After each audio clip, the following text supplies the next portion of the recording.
The last 3 months of the year are upon us. Third quarter is in the rear view. Fourth quarter is getting started, and we are seemingly primed for perfection in financial markets.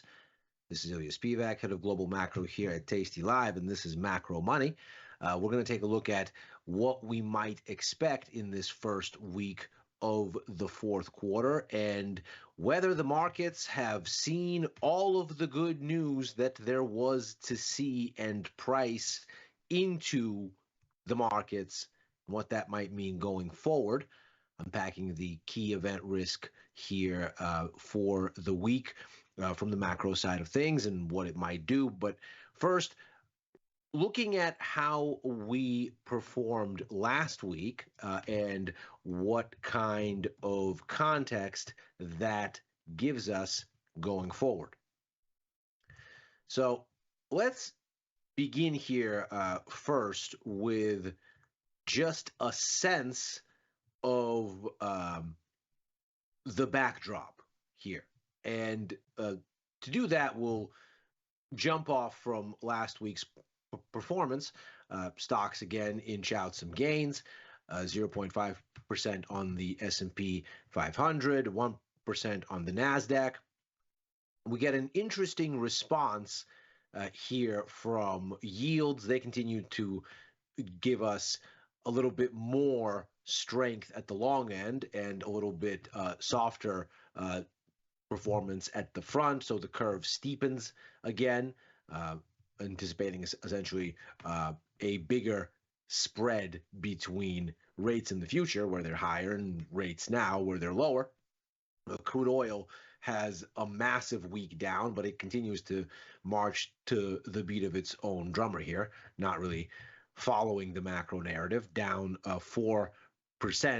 Interestingly, despite the ratcheting up of tensions in the Middle East, gold up, the dollar steady, and the yen a little bit higher after we get a leadership change for the LDP, the ruling party in Japan. They had a leadership contest after the Prime Minister Fumio Kishida resigned amid record low approval numbers, and they had the contest for who's going to replace him. And the guy that emerged is Shigeru Ishiba, who is relatively supportive of the Bank of Japan's rate hike campaign, as opposed to the other candidate that made it into the top of the contest and was actually suggesting that maybe the BOJ is doing the wrong thing. So since we got a little bit of a more supportive administration given the options for the BOJ here, the yen seemed to have eked out again. The interesting part about all of this is really the momentum. So you'll notice, of course, week to week, the S&P, for example, up 0.5%, having been up 2.4% the prior week. NASDAQ, similar story, up 1%, having been up 2.6%. So the vigor with which this is occurring seems to be slowing, which, of course, is interesting given that the impetus from economic and market developments ought to really be giving us something much more convincing. In fact, if we take a look at the S&P 500 here just as a benchmark for overall risk appetite, what we find is that momentum has been slowing for 2 consecutive weeks now after this strong recovery in the second week of September, after, of course, a brutal start at the start of September. A sharp sell-off here, then swift rebound, slow down. And that things are indeed slowing and that they seem to be running into similar levels of circumspect price action as they did back in July. This is, of course, very similar territory to have found a lack of conviction. That seems curious, considering the markets have only had more reasons to go higher, it would seem. So let's look back. Second week of September here. This is the week that the markets really start to position for that Fed policy announcement. This is where they move to favor a 50 basis point cut. And so you get this strong upswing in sentiment. We can see that the subsequent week is where we actually get the Fed cut. The Fed endorses all of the market's dovish myth-making. It says, yes, you will have a 50 basis point cut. Yes, you will have 50 more basis points in cuts over November and December. Yes, you will have 100 basis points in cuts next year. Almost as much as you've been asking for, shy by less than a full rate cuts worth. Markets are slightly tilted toward 5 cuts next year. The Fed is saying 4. So the Fed does all or nearly all of the dovish reversal that the markets want of them, but momentum slows. Then last week, on top of all of this, we also get somewhat better U.S. economic data. GDP is revised higher, jobless claims come in softer, and that's, of course, good. Lower jobless claims means fewer people are filing for unemployment benefits. This is one of those indicators that you want smaller, not larger. And, of course, China rolls out a huge, expansive stimulus effort. It is on the monetary side when it comes to specific measures, which hasn't been effective for a few years. They've attempted this before, but crucially, there is an announcement from the Politburo, the core 24 members of China's ruling elite actually steering day to day, including the president, Xi Jinping. They have a special meeting on the economy. They come out and they say, we're prepared to do fiscal stimulus, finally.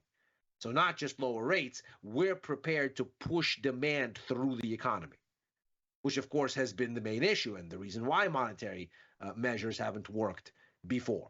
You can make it attractive for people to borrow, but if they don't want to borrow, they won't. And if they don't want to spend, they won't. And, of course, in China, you've had 5 consecutive quarters now of deflation, which means the price of everything is falling economy-wide. And the reason it's falling is, of course, there's no demand, so everything's on discount. As tends to happen when nobody is buying things, those things are discounted to try to get them spurred on to clear inventories and get things moving. That hasn't happened in China, and the hope is that what you would do with fiscal stimulus is actually start to push some demand through the system. This is a very meaningful head change for Beijing officials. They've been very resistant to fiscal support before, and yet the markets can't seem to accelerate, which is a bit strange. And one possible reason why this is happening could be that the markets have judged the Fed's actions as likely to be reflationary. We can see that all across the markets, but of course, very tellingly on display with what's happened with the recent move in the bond market's break-even rates. These are inflation expectations implied in U.S. Treasury bond yields, taking the difference between nominal yields and the inflation-adjusted TIPS yields.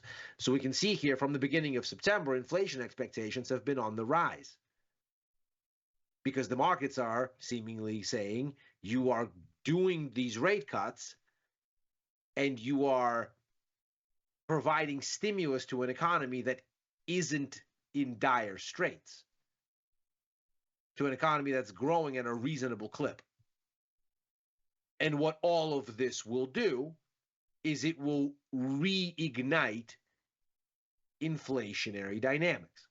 So inflation expectations have gone up. In anticipation, gold prices have gone up. In anticipation, the 10 to 2-year curve has steepened, as if to say interest rates in the future will be higher as a consequence of these cuts now. So we'll see the front end rates lower, but that will mean higher rates downwind.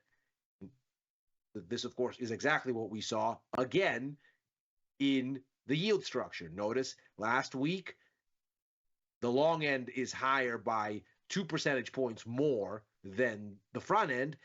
And in this most recent week, the front end is actually down, but the long end, much better supported. So this steepening is saying there is a reflation situation in the works. And what we've seen here in the way that the markets have benchmarked what the Fed will do with that information is we've seen, of course, the 50 basis points earmarked for this year for November and December. That has been very steady here. But the overall tally of stimulus in the pipeline since the Fed's 50 basis point cut, here's the cut right here, it's actually reduced further. And that's been because the outlook for 2025 has become slightly, albeit, but nevertheless, less dovish. In fact, we are currently expecting 115 basis points in cuts next year. So that's about 4 cuts and a 50-50 shot at a fifth. Compare that with where we were when the Fed met and we were looking for a full 123 basis points. Go out to the beginning of September, and the peak there was 143 basis points, implying not 5, but nearly 6 cuts next year. That was as of September the 11th. So what we're looking at here seems to be a somewhat cautious, but nevertheless a rethink of what current economic dynamics mean, whereby we've seen the market say, okay, the Fed's going to do all this stimulus, but that's reflationary for an economy that isn't in some sort of a negative growth bad state.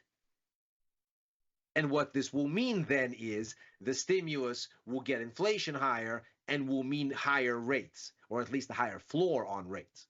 The Fed will still cut in this sort of maintenance fashion, but the amount of rate cuts on the menu for next year might well be too many. We saw a little bit of this from Fed Chair Jerome Powell when he spoke earlier today, and essentially admonished markets, saying risks are two-way here. They're not one way. We haven't gone from only focusing on inflation to only focusing on the labor market and boosting growth. Now we are in a state of balance where we're worried about both to a relatively equal measure. We're not in a hurry to cut. We're not cutting because the economy is in a bad shape of some sort. We're cutting because we think we've hit a pathway to our inflation target, and now we can start to reduce rates such that real interest rates don't spiral out of control as inflation expectations fall and give us an unduly tight cost of credit that then puts the economy onto some sort of painful path. So what the Fed is arguing here is they're cutting rates for maintenance because the inflation fight is working or has worked. And what they're not doing is trying to respond to some sort of negative outturn, all of which feeds this reflation narrative and the idea that rates may not need to go down to the extent that the markets anticipate next year. Now, this isn't necessarily bad news for stocks. Notice, as a matter of fact, at the beginning of the year, after about a month of digestion at these dovish extremes for policy expectations, and stocks stalling through that digestion, we then see the stock of rate cuts reduced, but stocks keep going higher, nevertheless. And the reason is because this dilution of the dovish narrative comes for good reasons. The economy is indeed doing better, and markets reason, well, we don't need as many cuts in this environment, but that's not bad for stocks. It's good for the economy, which is in turn good for earnings. So it's not as if stocks can't go up if the outlook gets less dovish. However, this is a little bit different at this stage, and this chart from The Economist seems to underscore perhaps why. Notice these are all of the rate cut cycles since basically the advent of the modern financial system, going back to 1972, right as the U.S. unpegged the dollar from gold, and the modern era of floating exchange rates and fiat currencies is born. Notice what this looks at is every rate hike cycle as relative to how much more interest companies have to pay when rates go up. And of course, this is why people worry that a rate hike cycle will slow the economy, because it will be more onerous for companies to pay down debt. They will invest less in growth and in hiring and in new business lines and in whatever it is that they're doing. That will be a slowdown of economic activity. And of course, from the Fed's perspective, that's exactly what they want, because they want to take inflation out of the system and cool things down. But typically that comes at the cost of economic growth. And that hasn't happened this time so far. But note, this tightening cycle is also unique amongst all of the rest, in that not only did we not get an increase in outlays by companies on interest payments because of these higher rates, we've actually seen a decrease.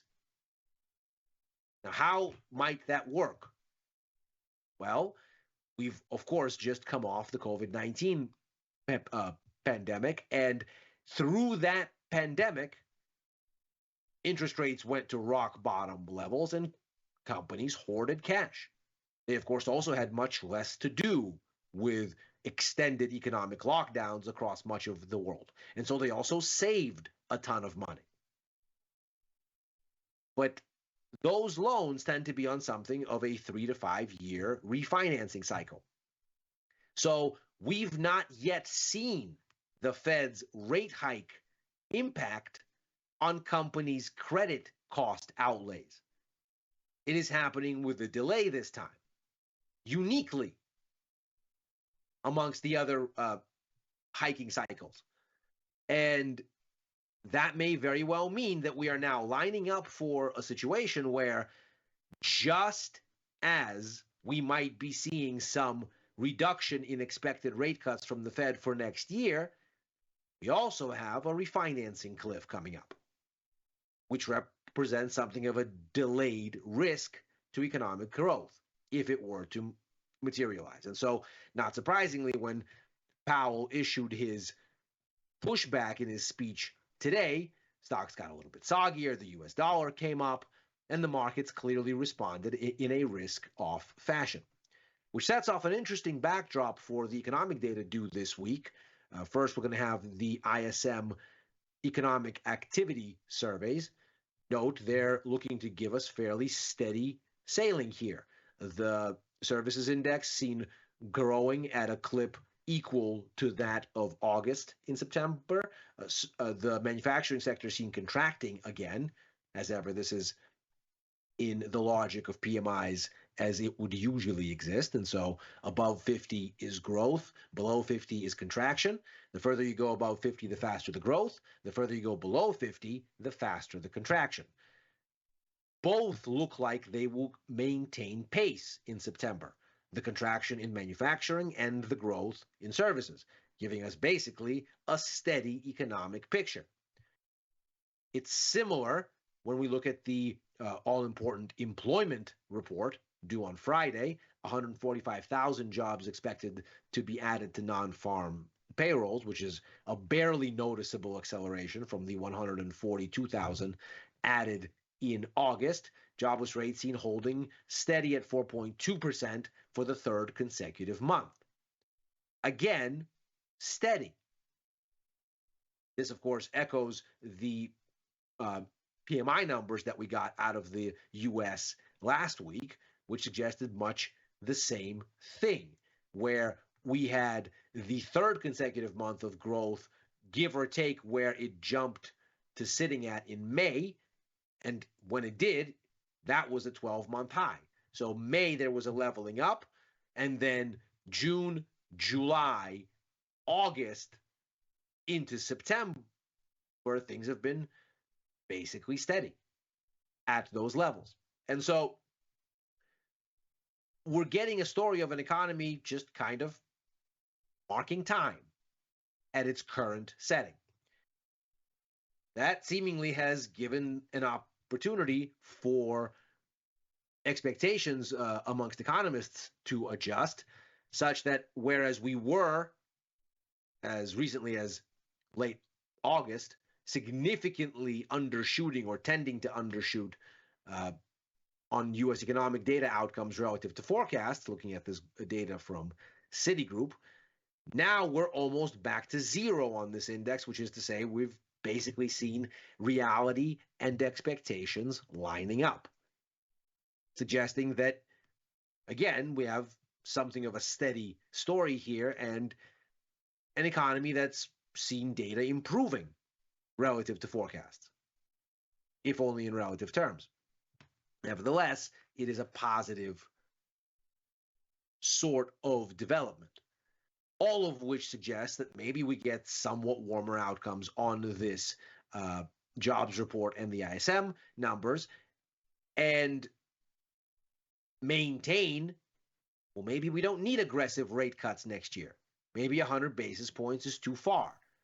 And if it is, then maybe we need to reprice for even more reflation, but also to take away some of those cuts from the outlook. And the response to Powell's speechifying today around this idea here seems to have suggested that indeed that would not be good news for stocks, but might very well be supportive for the US dollar as its rate structure starts looking a little bit better relative to other currencies. Further helping the dollar along might very well be what comes of the situation outside of the U.S. And this week, that story is mainly going to come from the European side of things. And here we're looking at the incoming September CPI inflation data from the Eurozone. The expectation is that we are going to get another 3-year low on CPI. It is seen growing just 2% year on year. That's in line with the ECB target, of course. Now, importantly, they shoot to meet their target in the medium term. So 1 month at the target is not exactly equivalent to declaring mission accomplished on this. But nevertheless, this is an important deceleration here. And against this backstory, we also have here a situation where not only is this downtick in the offing, but the tendency for data out of the Eurozone has been to undershoot. And this vast move lower in the surprise index after, as we can see, an extended deterioration going all the way back to March or April of this year, this loud spike lower most recently comes courtesy of absolutely abysmal PMI numbers last week that showed that we saw not only still anemic manufacturing, but increasingly soggy services, which gave us an economy that unexpectedly shrank. We can see the composite index for this slipping back under 50 and saying that for the first time since last year, economic activity in the Eurozone contracted in September. That, of course, sets up a situation where maybe the CPI data is going to be soggier, and maybe that gives us more ECB rate cut expectations. We're currently baked in for about 50 basis points more until the end of the year. Weak CPI data might make that look light, give us a bit more of a dovish setting here, which of course comes at a very auspicious time for the euro, as it hovers right under 112.50 here, basically retesting the previous swing high and very conspicuously stalling at it.